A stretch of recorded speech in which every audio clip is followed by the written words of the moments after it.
Dear students, thank you and welcome to our English session. Today we will discuss English grammar, how to change voice, active to passive. Especially today I will discuss about the future tense. I will cover all four future tense, that means simple, continuous, perfect and future perfect continuous.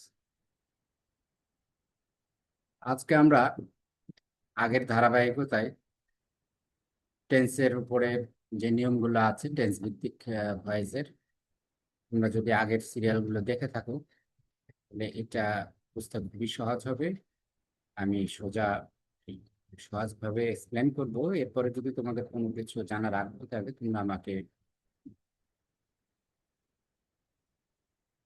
কমেন্টের মাধ্যমে জানাতে পারো, তাহলে আমি ব্যাখ্যা দেবো বা কোনো কিছু টপিক্সের উপর দিব চাহিদা থাকলে তোমরা আমাকে বলবা নিঃসন্দেহে।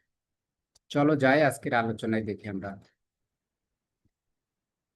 কি আছে। হাউ টু চেঞ্জ ভয়েস, এখানে passive sentence structure for active and passive voice. Future simple. আমরা এর আগে বলেছি যে টেন্সের আলোচনার সময় যে স্ট্রাকচার গুলো বলা হয়েছে সবগুলো কিন্তু অ্যাক্টিভেট। অ্যাক্টিভের স্ট্রাকচার আমরা সেই সময় শিখেছিলাম যে ফিউচার সিম্পলের ক্ষেত্রে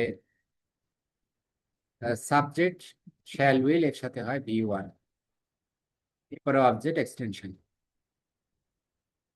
I shall or will write a letter. আবারও রিপিট করছি, বর্তমানে শ্যালের ব্যবহার খুবই সীমিত, উইল সর্বক্ষেত্রে ব্যবহার হয়। She will read books. এইখানে যখন আমরা অ্যাক্টিভের দেখলাম স্ট্রাকচারে কি থাকবে, ফিউচার সিম্পলের ক্ষেত্রে শ্যাল আর উইল এর সাথে V1। প্যাসিভ করার সময় যে বেসিক রুল, অবজেক্ট হবে সাবজেক্ট, সেটা ঠিক সব সব টেন্সের ক্ষেত্রে একই নিয়ম। তাহলে লেটার এখানে সামনে আসলো। এরপরে প্রেজেন্ট সিম্পলের ক্ষেত্রে অক্সিলারি লাগছিল প্রেজেন্ট কন্টিনিউয়াস, দ্যাট ইজ অ্যানিজার। পাস্ট সিম্পলের ক্ষেত্রে অক্সিলারি ব্যবহার হয়েছিল পাস্ট কন্টিনিউয়াসের ওয়াজ বা ওয়্যার। ঠিক একইভাবে ফিউচার সিম্পলে অক্সিলারি ব্যবহার হবে future continuous, that is shall be বা উইল বি। এরপরে V3 কিন্তু এটা কমন, প্রত্যেকটা প্যাসিভ ফর্মে অবশ্যই V3 লাগবে, এর কোনো বিকল্প নাই। Extension by then object. তো আমরা দেখি এখানে প্রথমটা বাক্যটা যদি দেখি, সাবজেক্ট আই, তারপরে শ্যাল বা উইলের একটা থাকলো, right V1, a letter object. A letter আসলো সাবজেক্ট, অক্সিলারি হবে আমরা বলছি শ্যাল আর উইলের সাথে বি হবে। তাহলে এখানে লেটারের সাথে উইল বি, যেহেতু শুধু শ্যাল ব্যবহার করে আমরা আয়ের সাথে এবং উই এর সাথে, কিন্তু বর্তমানে সবার সাথে উইল ব্যবহার চলে, কোনো অসুবিধা নেই। তাহলে a letter will be V3 form write এর রিটেন, অবজেক্ট আয়ের অবজেক্ট মি, সেটা বাইরের পরে বসে হবে। ঠিক একইভাবে পরেরটা books will be read by her, এই রেডটা কিন্তু V3। নেগেটিভ হলে আমরা জানি ফিউচার সিম্পলে শ্যাল উইলের পরে নট থাকে, যেমন এখানে they will not play cricket, he will not catch birds. তো আমরা প্যাসিভের সময় কি করবো, আমরা সেম শ্যাল উইলের পরে নট দিয়ে তারপরে বি দিব। শ্যাল বি উইল বির পরে নট না, কিন্তু মনে রাখতে হবে ফার্স্ট অক্সিলারির পরে নট ব্যবহার হবে। তাহলে এখানে cricket will not be played by them, এই বাক্যটার অবজেক্ট ছিল ক্রিকেট, সাবজেক্ট হলো ক্রিকেট, উইল থাকলো, নট হলো, নেগেটিভের জন্য নট থাকলো, আর এই বিটা অতিরিক্ত আসলো প্যাসিভের জন্য। অর্থাৎ অ্যাক্টিভ এবং প্যাসিভের মধ্যে পার্থক্য বুঝতে গেলে আমাদের অক্সিলারির দিকে দেখতে হবে। আর প্যাসিভে তো অলওয়েজ V3 থাকবে, অলওয়েজ V3 থাকবে। তাহলে এখানে বি অতিরিক্ত আসলো, প্লেড বাই, সাবজেক্ট ছিল দে দেন। একইভাবে পরেরটা birds will not be caught by him. প্রশ্নবোধক থাকলে অ্যাক্টিভে কি হয়, শ্যাল বা উইল সাবজেক্টের আগে থাকে। আমরাও ঠিক একই নিয়মে করব প্যাসিভ করার সময়। প্যাসিভ করার সময় সেম, শ্যাল বা উইল সাবজেক্টের আগে যাবে, বিটা কিন্তু সাবজেক্টের পরে থাকবে।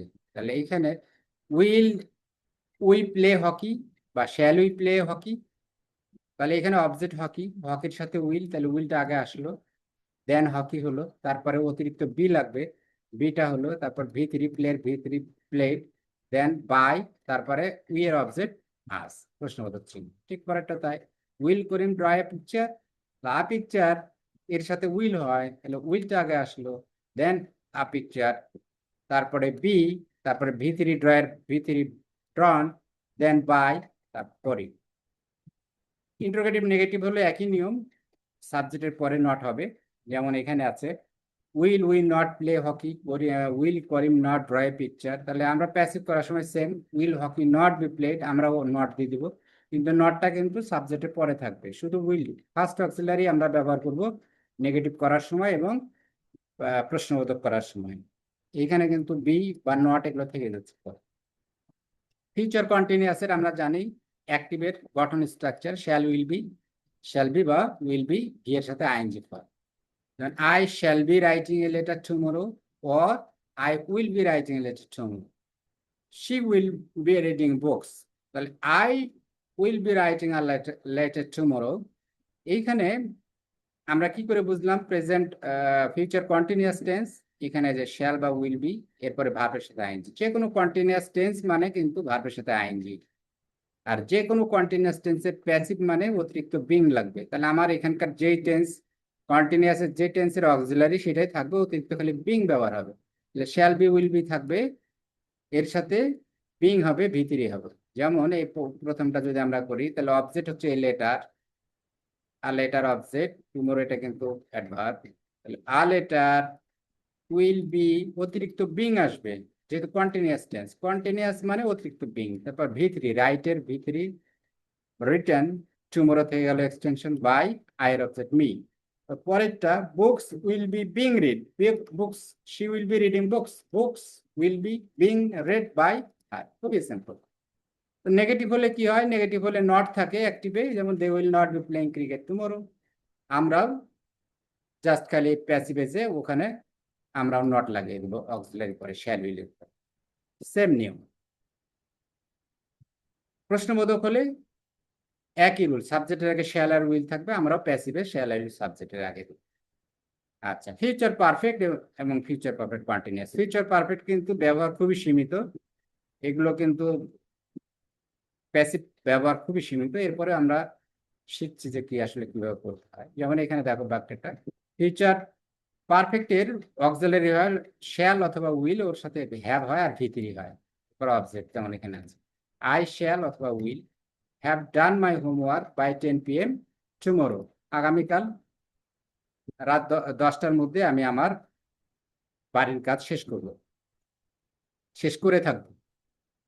She will have written the report by Sunday next, সে আগামী রবিবারের মধ্যে তার রিপোর্টটা লিখে শেষ করবে। আচ্ছা, তাহলে যেহেতু একটা সময়ের মধ্যে কাজটা কমপ্লিট করে ফেলবে, এই জন্য এটাকে আমরা ফিউচার পারফেক্ট টেন্স বলছি। এইটার প্যাসিভের সময় অতিরিক্ত কি নিব, যে কোনো পারফেক্ট টেন্সের অতিরিক্ত লাগে বিন অক্সিলারি, বিইএন, আর যে কোনো কন্টিনিউয়াসের অতিরিক্ত লাগে বিং। তাহলে আমরা এখানে কি ব্যবহার করব, বিন। তাহলে এখানে অবজেক্ট, যেমন এই বাক্যটার অবজেক্ট হচ্ছে মাই হোমওয়ার্ক, তাহলে মাই হোমওয়ার্ক চলে আসলো সামনে, এরপরে শ্যাল বা উইল, তাহলে মাই হোমওয়ার্কের সাথে উইল, আয়ের সাথে শ্যাল বা উইল হয়, কিন্তু মাই হোমওয়ার্ক এটা কিন্তু থার্ড পারসন সিঙ্গুলার, এখানে উইল হলো মাই হোমওয়ার্ক উইল, এর সাথে হ্যাভ, অতিরিক্ত আসলো বিন, এটা যে কোনো পারফেক্টের প্যাসিভ মানে বিন। এরপরে ভি3 ডান বাই 10 PM, এইটুকু এক্সট্রা আমাদের এক্সটেনশন টুমোরো পর্যন্ত, এরপরে বাই হলো, এইটা আমাদের ফর্মুলা ইআই স্ট্রাকচারের বাই, দেন সাবজেক্টের object me.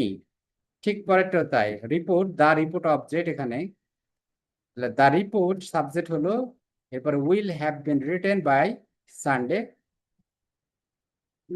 Next by her. আচ্ছা, এখানে বলে রাখি যদি নেগেটিভ হয় তখন কিন্তু এখানেও নেগেটিভ থাকে, শ্যাল বা উইলের পরে নেগেটিভ হয়, এই ফার্স্ট অক্সিলারির পরে, বারবার বলছি আমি, এই হ্যাভের পরে কিন্তু নট হবে না, এখানে হবে শ্যাল উইলের পরে। প্রথম যে অক্সিলারি তার সাথে নট। তাহলে অ্যাক্টিভে এখানে নট থাকলে আমিও প্যাসিভ করার সময় নট দিয়ে দেবো। যদি প্রশ্নবোধক থাকে শ্যাল উইল সাবজেক্টের আগে থাকবে, আমিও প্যাসিভের সময় শ্যাল উইল সাবজেক্টের আগে দিই। এই জন্য এগুলো আর আমি আর লিখি নাই। সেম স্ট্রাকচার এর আগে যেটা আমরা দেখে আসছি, প্রেজেন্টের ক্ষেত্রে ইন ডিটেলস আলোচনা করা আছে প্রেজেন্টের প্রত্যেকটা ফর্মগুলোতে। আমি পরের দিকে এসে একটু এইটা শর্টকাট করছি, কারণ এটা এখন এটা তোমাদের কাছে আগের ভিডিওগুলো দেখলে এটা বুঝতে পারবো যে এটা কঠিন কিছু নয়। ফিউচার পারফেক্ট কন্টিনিউয়াস এর অক্সিলারি কি? শ্যাল উইল এর সাথে হ্যাভ, অতিরিক্ত আবার একটা বিন থাকে এখানে, আর ভার্বের সাথে ভি ওয়ান এর সাথে আইএনজি, অবজেক্ট থাকে, এক্সটেনশন থাকে। এর কন্টিনিউয়াস, যে কোনো কন্টিনিউয়াস এর প্যাসিভ করতে হলে আমরা অতিরিক্ত বিং নিয়ে আসি। তাহলে এখানে যে অক্সিলারি আছে শ্যাল বা উইল এর সাথে হ্যাভ, এরপরে বিন, তারপরে একটা বিং। যেমন she will have been doing her homework for 2 hours tomorrow, সে আগামীকাল তার বাড়ির কাজ 2 ঘন্টা ধরে করতে থাকবে। তাহলে এটা যদি প্যাসিভ করি, তাহলে অবজেক্ট এখানে হার হোমওয়ার্ক, এইটুকু অবজেক্ট। আর ফর 2 আওয়ার্স টুমরো এটা কিন্তু এক্সটেনশন। ফর 2 আওয়ার্স, এই যে এখানে প্রিপোজিশন থেকে শুরু হয়েছে, এটুকু এক্সটেনশন পার্ট। তাহলে এখানে কিন্তু অবজেক্ট হার হোম, তাহলে হার হোমওয়ার্ক আগে আসলো, হার হোমওয়ার্ক উইল হ্যাভ বিন, অতিরিক্ত বিং লাগলো কারণ কন্টিনিউয়াস টেন্সে অতিরিক্ত বিং। তারপরে ভি3 ডান, ফর 2 আওয়ার্স টুমরো এটা এক্সটেনশন বাই হার।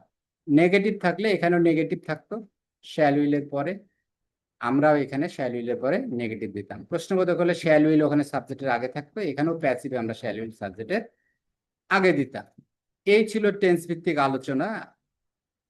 আশা করি তোমরা বুঝতে পেরেছো যে ভয়েস চেঞ্জ অ্যাক্টিভ থেকে প্যাসিভ কিভাবে করতে হয়, টেন্সের রুলগুলো কি কি।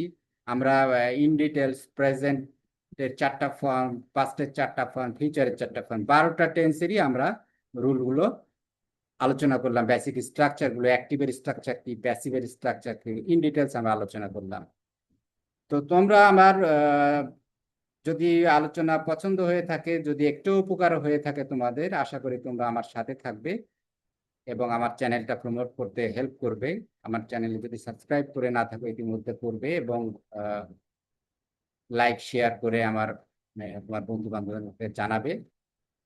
আশা করি আমরা উইন উইন সিচুয়েশন আমি চেষ্টা করছি তোমাদেরকে সহজভাবে বিষয়গুলো শেখানোর। ঠিক আছে শিক্ষার্থী, প্রিয় শিক্ষার্থী বৃন্দ, আজকে এ পর্যন্তই। আবার দেখা হবে নেক্সট এপিসোডে। এরপরে আমরা ইন্ট্রোগেটিভের উপরে, ভয়েসের ইন্ট্রোগেটিভটা একটু ক্রিটিক্যাল আছে। WH ওয়ার্ড আমরা কিন্তু অলরেডি ইয়ার যেগুলো অক্সিলারি দিয়ে প্রশ্নবোধক করতে হয় সেগুলো কিভাবে আমরা প্যাসিভ করতে হয় অলরেডি কিন্তু শিখে আসলাম, কিন্তু এরপরে আমরা শিখবো অ্যাকচুয়ালি প্রশ্নবোধক যে WH ওয়ার্ড দিয়ে কিভাবে আমরা হু, হুইচ, তারপরে হোয়েন, হোয়ার, হাউ, এগুলো থাকলে কিভাবে আমরা অ্যাক্টিভ থেকে প্যাসিভ করি সেই নিয়মগুলো আমরা ইন ডিটেলস আলোচনা করবো নেক্সট পর্বে। আশা করি আবার দেখা হবে। Thank you very much. Thank you.